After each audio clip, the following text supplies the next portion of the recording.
আসসালামু আলাইকুম।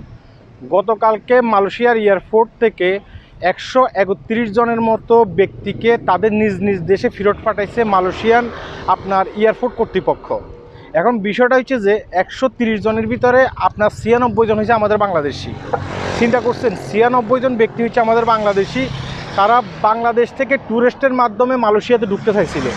বাংলাদেশ থেকে ঠিকমতো আসছে, বাংলাদেশ এয়ারপোর্টে তাদেরকে ছেড়ে দিছে, তারা ঠিকঠাক মতো আসছে। কিন্তু মালয়েশিয়ার এয়ারপোর্টে আসার পরে তাদেরকে সেখানে কি করছে, আটকে দিছে। মালয়েশিয়ার আপনার এয়ারপোর্ট কর্তৃপক্ষ আটকাই দিছে। কেন আটকাই দিছে? তারা কিন্তু তাদের যেই সঠিক তথ্য, সেই সঠিক তথ্য তারা কিন্তু দিতে পারে নাই। তাদেরকে জিজ্ঞাসা করা হয়েছে আপনারা কতদিন এখানে থাকবেন। তারা কেউ বলতেছে 1 মাস, কেউ বলতেছে 2 মাস, কিন্তু একসাথে আসছে। হ্যাঁ, এখন বলতেছে যে আপনারা যে থাকবেন কোন হোটেলেও আপনারা উঠবেন, তারা কিন্তু হোটেলের নাম বলতে পারে নাই। এবং কি কেউ কেউ বলতেছে আমরা 1 মাস থাকবো।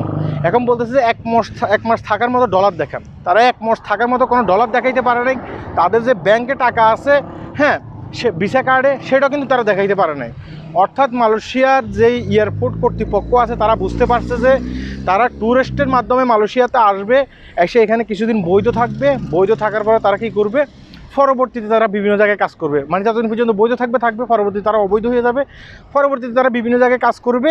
এবং কি যদি মালয়েশিয়ান গভর্নমেন্ট সুযোগ দেয়, সুযোগ দেওয়ার পরে তারা কী করবে, ভিসা লাগাবে। তাদের চিন্তাভাবনা হয়েছে এইটা। এখন আমি কেন কথাগুলো বলতেছি, আমার কথাগুলো একটু মন দিয়ে শুনবেন। এই যে দেখেন, আপনারা যে আপনার 96 জন ব্যক্তিকে আপনারা এখানে পাঠাইছেন, হ্যাঁ, যারা বাংলাদেশ থেকে পাঠাইছেন, অবশ্যই কোনো একটা এজেন্টের মাধ্যমে পাঠাইছেন, হ্যাঁ, কোনো একটা এজেন্সির মাধ্যমে পাঠাইছেন 96 জন ব্যক্তিকে। আপনারা কি একবারও চিন্তা করছেন 96 জন ব্যক্তি যখন একটা এয়ারপোর্টের ভিতরে যাবে, তারা কখনো ট্যুরিস্টের জন্য যাবে না, তারা সেখানে যাবে ওয়ার্কারে, মানে কাজ করার জন্য যাবে। এবং কি যে ব্যক্তিদেরকে পাঠাইছেন সেই ব্যক্তিরা তো এই বিষয়টা জানে না। তারা চিন্তা করছে যে মালয়েশিয়াতে মানে গেলেই মনে হয় যে আমরা কাজ পাইয়া যাবো গা, হ্যাঁ, কারণ আমাদের এজেন্সি আমাদেরকে পাঠাইছে, আমরা যাই। তারা এই চিন্তাভাবনা করে তারা কী করছে, তারা মালয়েশিয়াতে আসছে। হ্যাঁ, এখানে এসে তারা ধরা পড়ছে। এখন যে এই যে ব্যক্তিগুলোকে ফেরত পাঠাইছে, তাদের যে অনেকগুলো টাকা লস হয়েছে এখানে, সেই টাকাটা কি এজেন্সি দেবে? মানে যে এজেন্সির মাধ্যমে আসছে সেই এজেন্সিকে দেবে। সেই এজেন্সি এই টাকাটা জীবনও দেবে না। হ্যাঁ, এজেন্সির পকেটটা মানে মাঝখানে কিন্তু ভর্তি হয়েছে। আর যারা এখানে আসছে যাত্রী হিসাবে, মানে ট্যুরিস্ট হিসাবে, তাদের কিন্তু লস হয়েছে। তাই আমি আমার আগের ভিডিওগুলোর ভিতরে বলছি, ভাই দেখেন, ট্যুরিস্টের মাধ্যমে মালয়েশিয়াতে এখন আসার চেষ্টা করেন না। আপনি যদি ট্যুরিস্টের মাধ্যমে মালয়েশিয়াতে আসার চেষ্টা করেন, আপনি কিন্তু এয়ারপোর্ট দিয়ে ঢুকতে পারবেন না। কারণ মালয়েশিয়ার এয়ারপোর্ট কর্তৃপক্ষ তারা কিন্তু ওখানে দেখা গেছে কি অনেক কঠোর পদক্ষেপ নিচ্ছে। তারা কিন্তু দেখা গেছে কি ভালোভাবে জিজ্ঞাসাবাদ করতেছে। আপনি যদি সঠিক উত্তর না দিতে পারতেছেন, তাহলে আপনাকে কিন্তু মালয়েশিয়ার এয়ারপোর্ট দিয়ে মালয়েশিয়াতে ঢোকার দিচ্ছে না, অনুমোদন দিচ্ছে না। আপনাকে আবার ফেরত দেশে যেতে হবে। তো ফেরত দেশে গেলে কার লস? আপনার লস হচ্ছে। এখন এজেন্সি আপনাকে বলবে যে আমি তো আপনাকে পাঠাইছি, আপনি সেখানে গিয়ে উল্টাপাল্টা কথা বলছেন, ঠিকমতো কথা বলতে পারেন না, এই কারণে দেখা গেছে কি আপনাকে ঢুকাই নেই, হ্যাঁ, মালয়েশিয়ান পুলিশ ঢোকার অনুমোদন দেয় নেই। অনেক ক্ষেত্রে এই কথাগুলো বলবে। তাহলে বংবাং বুঝিয়ে কিন্তু আপনাকে সেখান থেকে বিদায় করে দেবে। আপনি কী করবেন? কিছুই করতে পারবেন না। তাই আমি বলতেছি যে এই ধরনের চিন্তা ভাবনা দিয়ে আসার মানে চেষ্টা করবেন না, নাম্বার 1।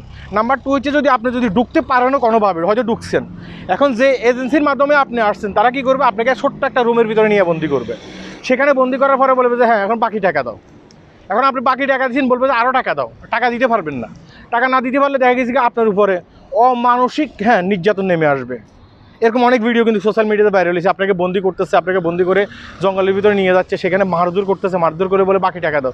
এখন বাকি টাকা যদি না দিতে পারেন, আপনাকে দেখা গেছে আপনার জীবনটা তেজপাতা করে ফেলবে। এগুলো কে করে?